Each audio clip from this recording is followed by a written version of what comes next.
Hoje nós vamos falar sobre avivamento, né? Uma palavra que muitos procuram entender como fazer esse avivamento, como ser avivado. E a nossa leitura hoje vai estar lá em Atos dos Apóstolos, capítulo 2, versículos 42 ao versículo 47. Eles se dedicavam ao ensino dos apóstolos e à comunhão, ao partir do pão e às orações. Todos estavam cheios de temor, e muitas maravilhas e sinais eram feitos pelos apóstolos. Todos os que criam mantinham-se unidos e tinham tudo em comum. Vendendo suas propriedades e bens, distribuíam a cada um conforme a sua necessidade. Todos os dias continuavam a reunir-se no pátio do templo. Partiam o pão em suas casas e juntos participavam das refeições com alegria e sinceridade de coração, louvando a Deus e tendo a simpatia de todo o povo.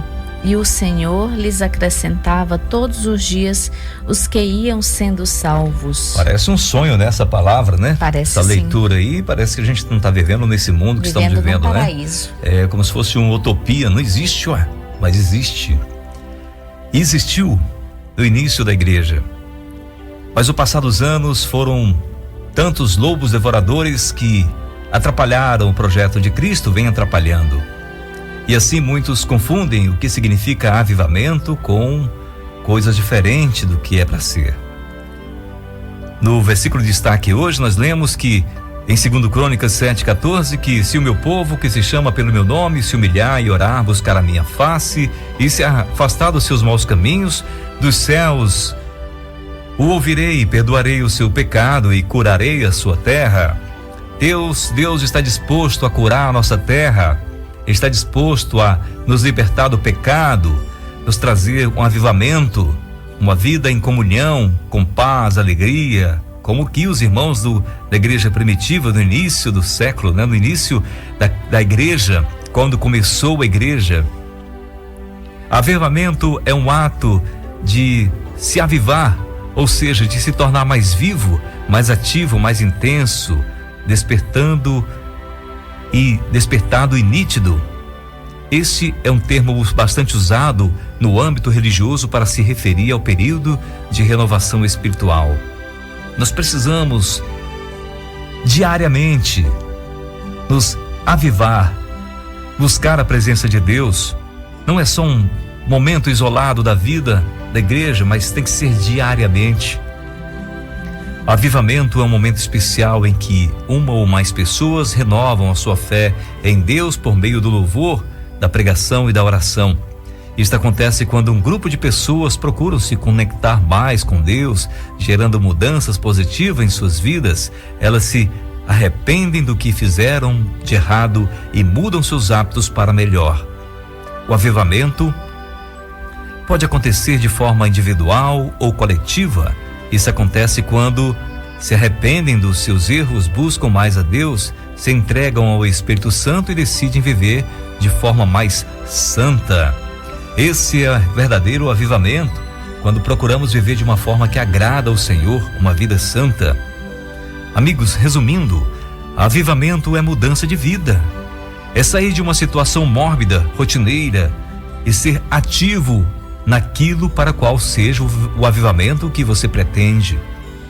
Há avivamentos em que as pessoas se reúnem, cantam, se reúnem, fazem louvores, oram, se emocionam e aí começam a fazer vários tipos de coisas, como pular, gritar, chorar, falar em línguas estranhas, e assim que termina aquele movimento, para muitos a vida continua como antes ou até pior.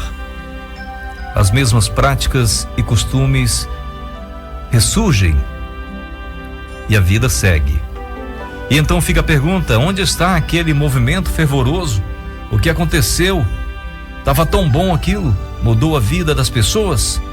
Naquela comunidade, atingiu aquelas pessoas, fez uma mudança de vida? Talvez foi tudo uma frustração, foi só um momento.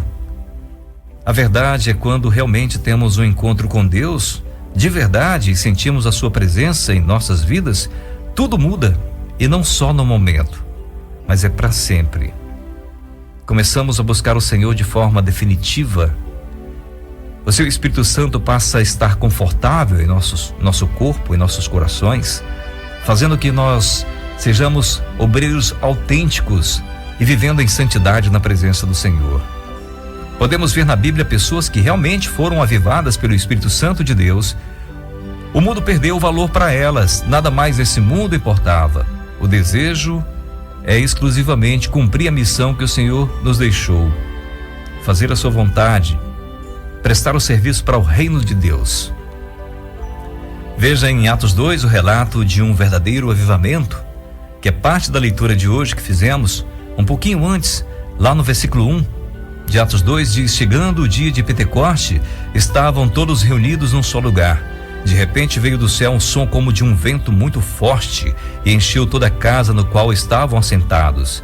E viram que parecia línguas de fogo que se separaram e pousaram sobre cada um deles. Todos ficaram cheios do Espírito Santo e começaram a falar noutras línguas, conforme o Espírito os capacitava. Havia em Jerusalém judeus tementes a Deus, vindo de todas as nações do mundo. Ouvindo-se esse som, ajuntou-se uma multidão que ficou perplexas por cada um a ouvir falar em sua própria língua. Atônitos e maravilhados, eles perguntavam: acaso não são galileus todos estes homens que estão falando? Então como os ouvimos cada um de nós em nossa própria língua? Partos, medos e elamitas, habitantes da Mesopotâmia, Judeia e Capadócia, Ponto e da província da Ásia, Frígia e Panfilha, Egito e das partes da Líbia próximos a Cirene, visitantes vindos de Roma, todos judeus como convertidos ao judaísmo, cretenses e árabes, nós os ouvimos declarar as maravilhas de Deus em nossa própria língua. Atônitos e perplexos, todos perguntavam uns aos outros: que significa isso? Alguns, todavia, zombavam deles e diziam: eles beberam vinho demais. Veja bem, você já esteve em um ambiente onde há muitos bêbados? Um recinto onde está todo mundo tomado pelo álcool? É muita confusão, todos querem falar ao mesmo tempo e mais alto possível, ou seja, uma bagunça só. Mas aqui nós estamos vendo diferente. As pessoas estão falando palavras para que outras possam entender na sua língua paterna. Em 1 Coríntios 14:33 diz: pois Deus não é Deus de desordem, mas Deus de paz, como em todas as congregações dos santos. Deus, amigos, Ele é Deus de ordem. E se Ele permitiu aquele momento, daquele avivamento, é para que todas as pessoas pudessem ouvir a mensagem que seria dita pelo apóstolo Pedro e todos pudessem entender o que ele estava falando ali. Na sequência do texto de Atos 2, versículo 14 diz: então Pedro levantou-se com os 11 e em alta voz dirigiu-se à multidão: homens da Judeia e todos os que vivem em Jerusalém, deixe-me explicar-lhes isto, ouçam com atenção. Estes homens não estão bêbados como vocês supõem, ainda são 9 horas da manhã. Pelo contrário, isto é o que foi predito pelo profeta Joel. Nos últimos dias, diz o Senhor, derramarei do meu espírito sobre todos os povos. Os seus filhos e as suas filhas profetizarão, os seus jovens terão visões e os velhos terão sonhos. Sobre os meus servos e as minhas servas derramarei do meu espírito naqueles dias e eles profetizarão. Mostrarei maravilhas em cima no céu e sinais embaixo na terra: sangue, fogo e nuvens de fumaça. O sol se tornará em trevas e a lua em sangue, antes que venha o grande e glorioso dia do Senhor. E todos aqueles que invocaram o nome do Senhor será salvo. Israelitas, ouçam estas palavras. Jesus de Nazaré foi aprovado por Deus diante de vocês por meio de milagres, maravilhas e sinais que Deus fez entre vocês por intermédio dele, como vocês mesmos sabem. Este homem lhes foi entregue por propósito determinado e pré-conhecimento de Deus, e vocês, com a ajuda de homens perversos, o mataram, pregando-o na cruz. Mas Deus o ressuscitou dos mortos, rompendo os laços da morte, porque era impossível que a morte o retivesse. E quando a gente lê a segunda parte aqui do versículo 36 em diante, que diz: Portanto, que todo Israel fique certo disso. Este Jesus a quem vocês crucificaram, Deus o fez Senhor e Cristo. Quando ouviram isto, os seus corações ficaram aflitos e eles perguntaram a Pedro e aos outros apóstolos: Irmãos, que faremos? Pedro respondeu: Arrependam-se e cada um de vocês seja batizado em nome de Jesus Cristo para perdão dos seus pecados e receberão o dom do Espírito Santo. Pois a promessa é para vocês, para seus filhos e para todos os que estão longe, para todos quantos o Senhor, o nosso Deus, chamar. Com muitas outras palavras, os advertia e insistia com eles: salvem-se dessa geração corrompida. Os que aceitaram a mensagem foram batizados e naquele dia houve um acréscimo de cerca de 3.000 pessoas. Aí eu falo para você, depois de todo esse movimento, de Deus se manifestar de uma forma que pudesse ser revelado àquelas pessoas que não conheciam Jesus e pudessem ver que estavam no pecado, puderam ouvir na sua própria língua a mensagem de libertação e salvação, tudo em ordem, como o Senhor quer, pois Ele é Deus de ordem. Deus se manifestou para aquelas pessoas, para que elas pudessem encontrar um refúgio, encontrar a salvação em seu Filho Jesus.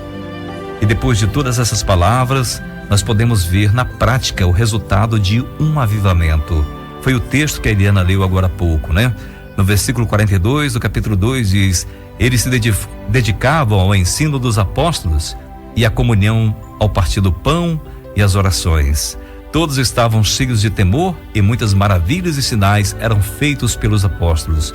Todos os que criam mantinham-se unidos e tinham tudo em comum. Vendendo suas propriedades e bens, distribuíam cada um conforme a sua necessidade. Todos os dias continuavam a reunir-se no pátio do templo, partiam pão em suas casas e juntos participavam das refeições com alegria e sinceridade de coração, louvando a Deus e tendo a simpatia do povo, de todo o povo, e o Senhor lhes acrescentava todos os dias os que iam sendo salvos. Se você participou de algum avivamento em sua vida, em que no final as pessoas continuaram fofocando, falando mal uns dos outros, mentindo, enganando, traindo, prostituindo, você não esteve em um avivamento. O avivamento real e verdadeiro muda a vida das pessoas e traz ela para mais próximo de Cristo. Elas se tornam luz no mundo de trevas. Não podemos ter um avivamento sozinhos. Nós podemos ter um avivamento sozinhos em nosso quarto.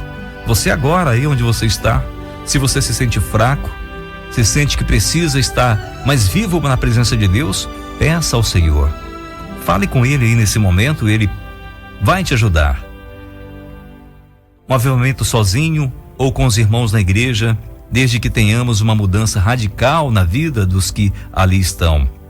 O melhor avivamento é começar a praticar os frutos do Espírito. É necessário mudarmos de vida. Em Gálatas 5:22 diz: mas o fruto do Espírito é amor, alegria, paz, paciência, amabilidade, bondade, fidelidade, mansidão e domínio próprio. Contra essas coisas não há lei. Os que pertencem a Cristo Jesus crucificaram a carne com as suas paixões e os seus desejos. Se vivemos pelo Espírito, andemos também pelo Espírito. Faça isso e o Espírito Santo estará cada vez mais forte e vivo dentro de você.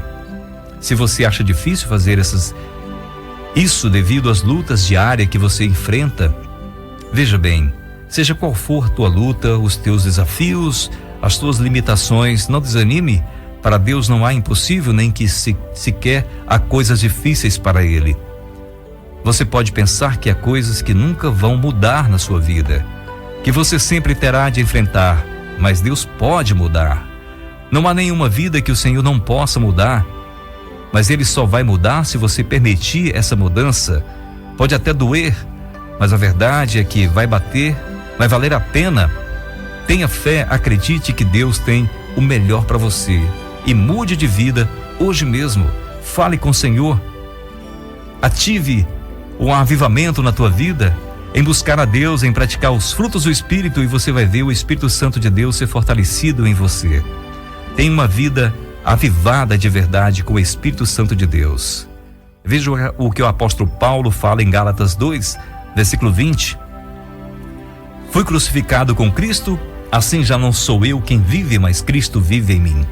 A vida que agora vivo no corpo, vivo-a pela fé no Filho de Deus que me amou e se entregou por mim. Assim é viver, amigos, uma vida avivada, viver pela fé, viver em comunhão com o Espírito Santo de Deus. Se queremos ser avivados pelo Senhor, temos que primeiro mudar de vida. Não existe uma fórmula ou passe de mágica para a transformação.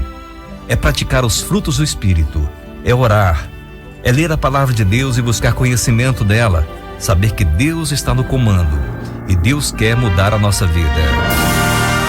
Deus é maravilhoso. Mesmo sendo pecadores, sendo maus, Ele estende sua mão para nos trazer de volta a sua presença. Foi por isso que Cristo veio, para nos trazer a vida eterna, um presente que eu e você temos sem merecer, mas mesmo assim Ele pagou esse preço para que pudéssemos ter comunhão com o Pai. Não vamos desperdiçar isso, né? Vamos começar o dia louvando a Deus e avivando nossa vida, pedindo força, fortalecimento do seu Espírito Santo para nos ajudar na nossa caminhada diária. Seja fortificado no Espírito Santo de Deus. Que Deus abençoe você.